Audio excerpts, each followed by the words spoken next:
மதுரையில் காலடி வைத்த திருமா, அதற்கடுத்து நடந்தேறிய அதிரடி திருப்பம், வெட்ட வெளிச்சமான சம்பவம். தற்போது தென் தமிழகத்தில் அரசியல் சூழ்நிலை தலைகீழாக மாறி உள்ளது. குறிப்பாக திருமாவின் பேச்சுக்கள் ஒவ்வொன்றும் திமுகவின் அஸ்திவாரத்தை ஆட்டி படைக்க ஆரம்பித்துள்ளது. திருமாவளவனின் இந்த மாதிரியான பேச்சுக்கள் திமுக மற்றும் அதன் கூட்டணிக்கு தமிழக மக்கள் மத்தியில் தர்ம சங்கடமான நிலையை ஏற்படுத்தி இருக்கிறது என்பதே நிதர்சனம். தமிழகத்தை பொறுத்தவரை சேர, சோழ, பாண்டியர்கள் என்பவர்கள் வெறும் வரலாற்று மன்னர்கள் மட்டுமல்ல, அவர்கள் தமிழினத்தின் அடையாளம் மற்றும் பெருமையின் குறியீடுகளாக பார்க்கப்படுகிறார்கள். ராஜராஜ சோழன் போன்ற மன்னர்களை உலகமே வியந்து நோக்கும் நிலையில் திருமாவளவன் திருமாவை அழித்தவர்கள் என பேசியது பெரும் சர்ச்சையை கிளப்பி உள்ளது. மேலும் சாமானிய தமிழர்களின் உணர்வுகளை காயப்படுத்தும் செயலாகவே இது பார்க்கப்படுகிறது. திருமாவளவனின் விமர்சனங்களுக்கு எதிராக தமிழக மக்கள் மற்றும் வரலாற்று ஆர்வலர்கள்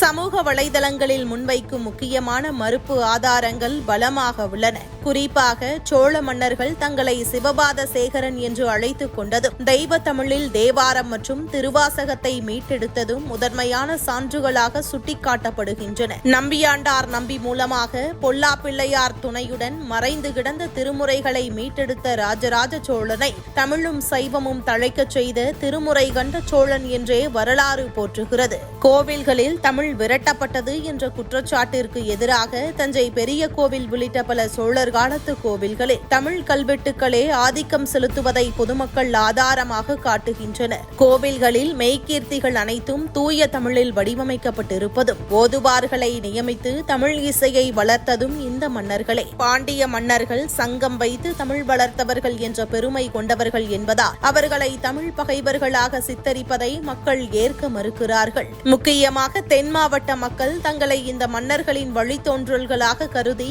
பெருமிதம் கொள்கின்றனர். இத்தகைய சூழலில் திருமாவளவனின் கருத்து அந்த மக்களின் வாக்குகளை திமுக கூட்டணியிலிருந்து அந்நியப்படுத்தக்கூடும் என்ற அச்சம் எழுந்துள்ளது. ஏற்கனவே திருப்பரங்குன்றம் விவகாரத்தில் மதுரையை சுற்றியுள்ள பகுதிகளில் திமுகவுக்கு எதிரான நிலை உருவாகியுள்ளது. இந்த நிலையில்தான் மன்னர்களை பற்றி பேசியது தஞ்சை, மதுரை போன்ற பகுதிகளில் பெரும் விவாதத்தை கிளப்பியுள்ளது. இந்த பேச்சு இந்து விரோத மற்றும் தமிழர் விரோத போக்காக மாற்றியுள்ளது. இது திமுக தலைமை இதனை ஒரு பெரும் பின்னடைவாக கருதுகிறது. மக்களின் இந்த தீவிர எதிர்ப்பை தணிக்கவே திமுக தரப்பிலிருந்து அவருக்கு மென்மையான எச்சரிக்கை விடுக்கப்பட்டுள்ளது. தமிழ் மொழி மற்றும் கலாச்சாரத்தை முன்னிறுத்தி அரசியல் செய்யும் ஒரு கூட்டணிக்குள்ளேயே தமிழ் மன்னர்களை இழிவுபடுத்துவதாக எழும் குற்றச்சாட்டு அரசியல் ரீதியாக பெரும் பலவீனத்தையே தரும். இதன் காரணமாகவே திருமாவளவன் தற்போது அமைதி காப்பதோடு செய்தியாளர்களை சந்திப்பதையும் தவிர்த்து வருகிறார். மொத்தத்தில் வரலாற்று ஆய்வை அரசியலோடு குழப்பிக் கொண்டது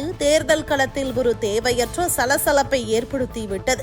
சமூக வலைதளங்களில் வெளியாக சர்ச்சையை கிளப்பியது. இதனையடுத்து இந்த பிரச்சனையை அப்படியே அமுக்கி போட முடிவெடுத்த திருமாவளவன் தொடர்ந்து அது குறித்து பேசுவதை தவிர்த்து வருகிறார். இந்நிலையில் நேற்று சென்னையிலிருந்து விமானத்தில் மதுரை சென்ற அவரிடம் இது தொடர்பாக கேள்விகள் கேட்க மதுரை விமான நிலைய வாயிலில் பத்திரிகையாளர்கள் திரண்டிருந்தனர். அதை கண்டதும் தொண்டர்களின் வரவேற்பை கூட ஏற்றுக்கொள்ளாமல் ஓட்டமும் நடையுமாக சென்று காரில் ஏறி புறப்பட்டார் திருமா.